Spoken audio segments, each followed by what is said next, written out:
Suruhanjaya Pilihan Raya digesa mewujudkan satu kaedah undi pos bagi membolehkan lebih 400,000 rakyat Malaysia termasuk pengundi Johor di Singapura untuk mengundi dalam pilihan raya negeri PRN kali ini.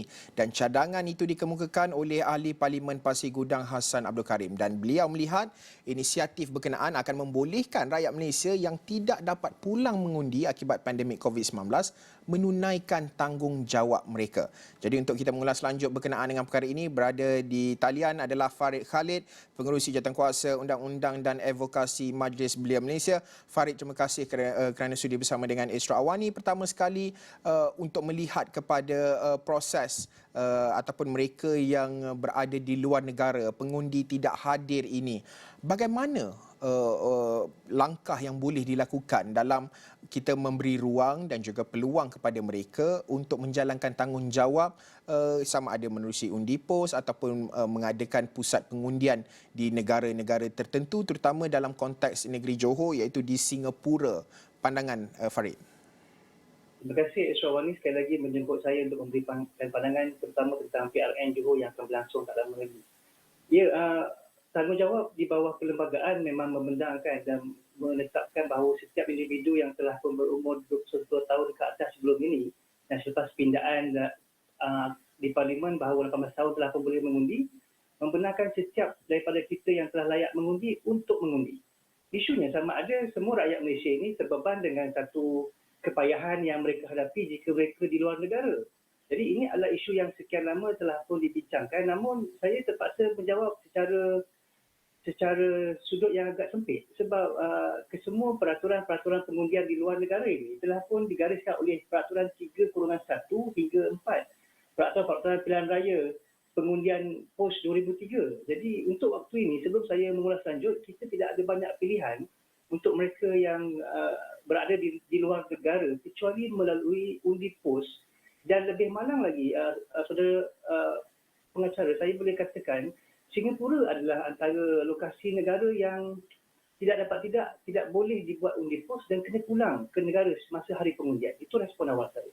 Ya, apabila kita menyebut berkenaan dengan dari segi pelaksanaan undi ataupun sama ada undi pos ataupun membuka pusat pengundian di sebagai contoh di pejabat kedutaan ataupun di pusat-pusat tertentu di negara-negara ini, kalau kita mengambil contoh seperti saudara Farid sebutkan tadi yang negara yang tidak membenarkan seperti Singapura, yang tidak membenarkan undi pos, Brunei dan Selatan Thai kalau kita ambil contoh, dan juga di wilayah Kalimantan.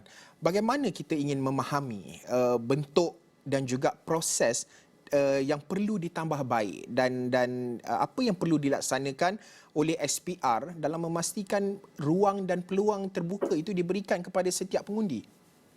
Itu yang kita katakan uniknya demokrasi di Malaysia ini. Selepas semua parti-parti besar berupaya memegang tampuk pemerintahan negara selepas Barisan Nasional, kita dapati PRU yang ke-14 Pakatan Harapan telah berjaya menaungi tampuk pentadbiran negara. Tapi kita kena mengaku bahawa setakat itu pun semasa di bawah pemerintahan Pakatan Harapan, kita tak nampak ada usaha-usaha penambahbaikan pada peraturan pilihan raya pengundi pos ini, terutamanya dalam memberikan kelebihan bagi menubuhkan satu pusat pengundian di kawasan-kawasan kedutaan kita, khasnya dalam 3 hingga 4 negara yang saudara sebutkan tadi.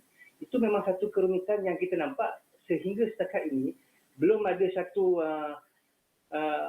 wawasan baru daripada SPR sekalipun telah tukar tampuk pemerintahan untuk meninjau sekurang-kurangnya perkara ini. Melepasi tahun ketiga selepas PRU yang ke-14, sebenarnya satu kerugian bila mana SPR sehingga sekarang kita tak nampak ada kesungguhan untuk ke arah itu.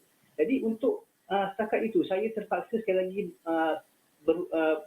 membalas secara agak sempit keterikatan perkara itu.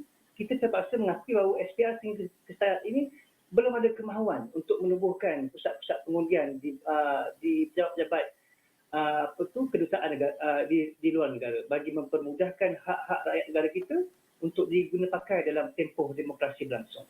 Dan kalaupun ini tak dapat kita lihat dalam waktu yang terdekat, kerana kita pun tahu peraturan adalah undang-undang kecil dan tertakluk di bawah Akta.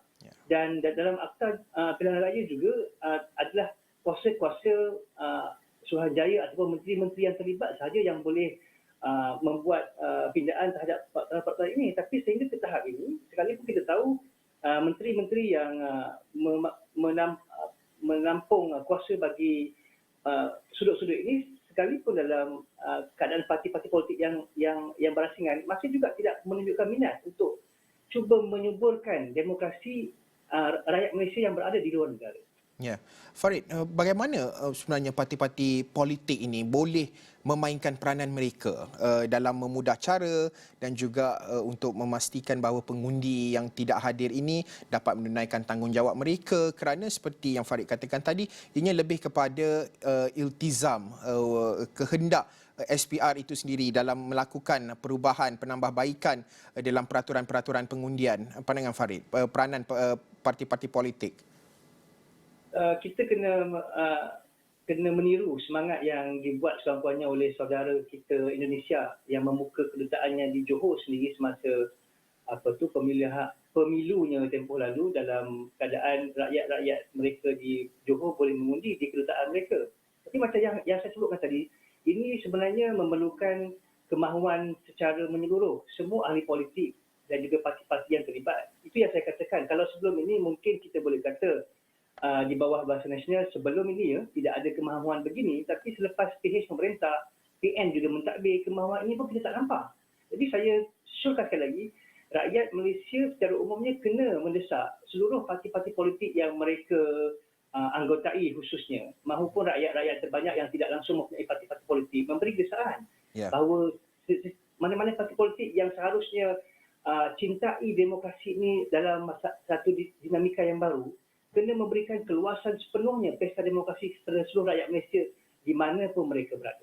Baik, terima kasih Farid Khalid, Pengerusi Jawatankuasa Undang-Undang dan Advokasi Majlis Belia Malaysia, mengulas berkenaan dengan proses pengundian bagi pengundi tidak hadir menjelang pilihan raya negeri Johor. Kita berhenti rehat seketika, kita bersambung selepas ini.